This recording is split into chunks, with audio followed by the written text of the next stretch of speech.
Chapter 209. The elk was on all fours, lying on the ground and shivering.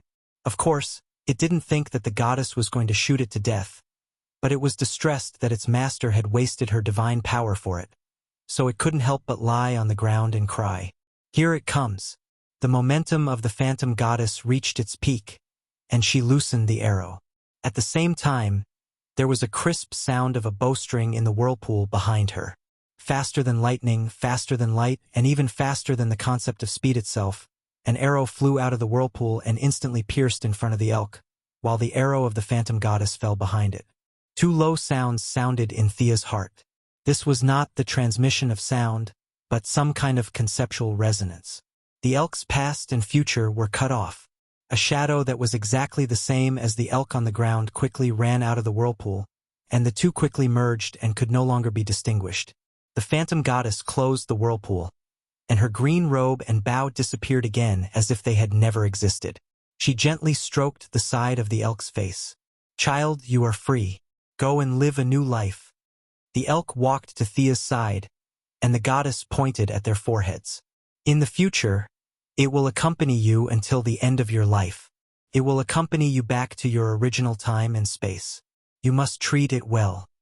Thea, who was going to ask how to go home, quickly seized the topic. "Your Majesty, can you let me go back to my original time and space? Or let me contact the spaceship that I was on before?" The goddess was silent for a long time, as if she was searching for something. Finally, she shook her head in Thea's expectant eyes. "Sorry, I didn't find any trace of them.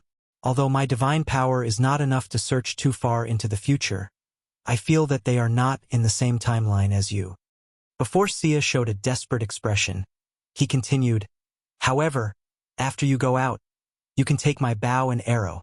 In the quiver that Father God made for me, there is a divine arrow blessed by Father God's divine power. When this arrow absorbs enough divine power, it can help you open the time channel. With your authority in the Time Council, you should be able to find your original time point smoothly." What did she mean, her bow and arrow? She didn't want to borrow it, did she? Thea asked cautiously and uncertainly. "What do you mean by bow and arrow?" Little girl, you don't have to test me. It's just as you think. I've already fallen, so I don't need a bow anymore. Your hunting and philosophy are very much in line with my teachings. But next time, don't mention my name when you're eating wild boars." The goddess' face could not be seen clearly, but after saving the elk, her tone had become much more relaxed. "Ah!" Thea covered her mouth. Did he hear her nonsense when she was eating the wild boar? These deities have too much time on their hands. You're already a corpse, yet they're still in the mood for leisure. Thea smiled awkwardly as she hurriedly apologized to her goddess. What child's words were, what inexperience. No matter if she was right or wrong, she should at least express her attitude. The goddess nodded and seemed to accept her explanation. Her tone became serious. "Where did the divinity in your body come from? If I'm not mistaken, this is an Egyptian temple? Judging from the divinity, it contains waves of unwillingness. Could it be that a mortal like you can actually kill a god? This?" Thea did not know how to answer, but she remembered the books she read from Diana over the past few days. It seemed that the Greek and Egyptian deities were mortal enemies. Seeing that the goddess was still waiting for her answer, Thea made up her mind and nodded.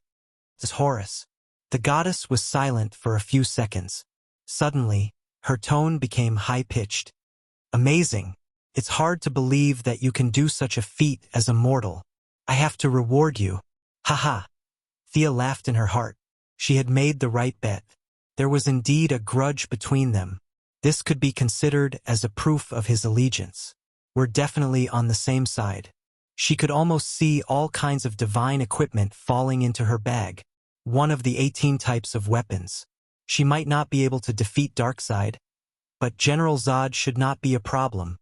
Awesome. Just as Thea was wondering if she would wake up from her dream, the goddess' sigh made her heart skip a beat. "It's a pity that I'm all alone now. I have nothing to reward you with, but I still have some of your magic left. What's the meaning of this? Now that the divine equipment is gone, you want to use my original items to send me away. Thea could not tell what she was feeling at the moment. She only felt that the goddess was a god. She was too stingy, but it was better than nothing. Just as she was about to nod, the goddess spoke again. I've converted all of this magic into divine power. You can't use it even if I give it back to you. What should I do? Thea's mood was in a mess because of her, sometimes high and sometimes low. She could tell that the goddess was not teasing her. She was indeed shy and could not take out anything. Seeing the goddess thinking hard, Thea did not dare to urge her. She could only stand straight and wait. Young time traveler, are you willing to be my chosen one? The goddess finally asked a question. Chosen one? The first thing that came to Thea's mind was the scene of Moira fooling the people. Those were her mother's chosen ones. But she soon realized that the goddess did not mean that. Thanks to Diana, Thea had recently read a lot of books about the gods. She had also attended literacy classes for 2 nights. Her knowledge of the gods was not shallow. She immediately understood what the goddess meant. What responsibilities does your chosen one have to bear? The reward was proportional to the effort. It was not that there was no such thing as a free lunch, but in theory it was not her turn. The goddess waved her hand. I've already fallen. My chosen one doesn't need any responsibilities. If you're in a good mood, help me spread the word. If you're in a bad mood, don't. Such preferential treatment. Thea was immediately tempted. According to Diana, the chosen one was different from the priests. The priests were the servants of the gods. No matter how powerful the priests were, they were still servants. The role of the chosen one was similar to that of a disciple and an assistant. Seeing that she was a little tempted, the goddess added another weight. I originally thought that you were of the light attribute, so I absorbed more magic. I didn't expect that you also have the dark attribute and a lot of it. If you become my chosen one, you will be able to master countless spells under the moonlight, and the power will be increased by 30%. I'm willing to be your chosen one. Thea immediately knelt down on one knee. It was too embarrassing to have magic but not the corresponding spells. Since there was no responsibility or obligation, why not get a lot of free knowledge? Ahem, you stand up first. The goddess was a little embarrassed. She pulled Thea up again. In her puzzled eyes, the goddess asked very seriously, Time traveler, tell me your name. Thea's mouth twitched a little. Are you kidding me? We've been talking here for a long time, and you don't even know my name. This goddess looked very serious, but in fact, she was a little funny. After thinking about it again, she could not blame her. Horus, who was stabbed to death by her, probably did not know her name until he died.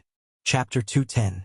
This group of gods, whether it was Greek or Egyptian, had this problem. They looked down on mortals. Perhaps it was because their level of life was too high, and they were too lazy to remember the short lifespan of human beings. There was an idiom that could very accurately describe their attitude towards life, and that was, they were arrogant. Thea stood up helplessly and cleared her throat. Your Majesty, my name is Thea. Thea Quinn. Ahem, I remember. Come, kneel down now. Thea resisted the urge to kneel down again. Fortunately, nothing went wrong this time. The goddess conjured a shadow of a longbow and placed it on Thea's shoulder. She breathed steadily and said solemnly, I am the daughter of Zeus and Leto. My name is Artemis. I am the goddess of hunting and moonlight. Today, I bless Thea Quinn, my chosen one, forever. At first, Thea thought that it would be like a Western wedding, where she would have to say something like, I do. But the truth was that this ceremony did not require her consent at all. The gods meant what they said. If they said you could do it, you could do it. The goddess then repeated it twice in 2 strange languages. Thea did not understand a single word. A soft silver light connected the foreheads of a human and a god in the blink of an eye. Countless knowledge poured into her mind. There were dark spells, the sacrificial methods of the Greek gods, hunting and breeding animals, and even a lot of dance moves and a lot of knowledge about brewing wine. What kind of nonsense is this? Thea was speechless. These gods looked very sacred, but they were actually very bored. Almost 70% of the knowledge that the goddess passed to her was about eating, drinking, and having fun. Usually, no one was thinking about fighting, and time was wasted. No wonder Ares could defeat an entire ship of them. But to say that this chosen one was useless was an injustice to the goddess. Although the specific knowledge needed to be sorted out, she had automatically mastered a spell-like ability. The goddess called this spell Eternal Night, which was cast once every 3 days. It could ignore the environment at the time and transform the night into a night with few stars, covering a radius of 10 miles. Within the range, regardless of friend or foe, the attack power of women would automatically increase by 30%, while the attack power of men would decrease by 30%. Such a discriminatory spell also depended on the strength of the specific target. If the target was too strong, it would not decrease by 30%, but it would definitely weaken the target. As for other benefits of the Chosen One, such as increased lifespan and immunity to hallucinations, Thea was not in the mood to look carefully, because the shadow of the goddess was more ethereal. Apparently, the magic that she had absorbed from Thea had been completely exhausted. The divinity that you obtained from Horus, I have completely transformed it into divine power. Divine power is the foundation of the future. I will teach you a method.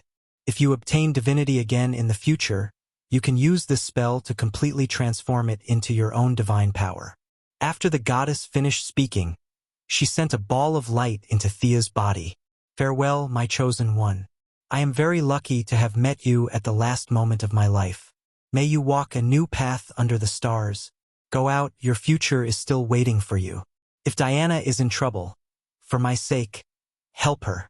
The palm of the goddess quickly enlarged in her eyes, and Thea only felt that she was pushed down from a high building. When her consciousness returned to her body, she found that she was still in the cave. There was no high-dimensional space, no goddess, only the mournful cry of the elk. Did she come out? Feeling that the magic in her body was less than 1/10 of the original, she sighed in her heart. This magic could be completely controlled by herself. She removed the fusion with the unicorn and lowered her head to hug the elk. Let's go out. This time the elk did not hesitate. Kowtowed on the spot and followed Thea out of the cave with firm steps. As soon as she walked out of the cave, she saw Diana's concerned eyes. Before she could ask how much time had passed, she saw 2 meteors in the sky. One was silver and the other was dark blue. They cut through the sky, leaving a long trail behind them as they rushed towards Thea. What's that? Thea did not see what it was with her powerful dynamic vision. She found that there were 2 more things in her hands. Artemis's silver moon longbow, and the other one, oh my God, it's a quiver made by the Father. The only person who could exclaim like this was Diana. At this time, she only had 1 guardian silver bracelet, and it was not yet the time when she would have a full set of god-tier equipment. Now that she saw Sia get 2 god-tier equipment, there was no need to mention how jealous she was. The silver moon longbow, Thea gently stroked the bow. The touch proved that the bow was not made of metal. Instead, it was a mixture of oak and some debris of the stars.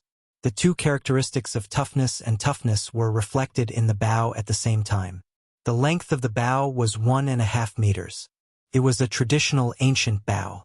The handguard was carved with Artemis's favorite. A pair of antlers was used as a symbol.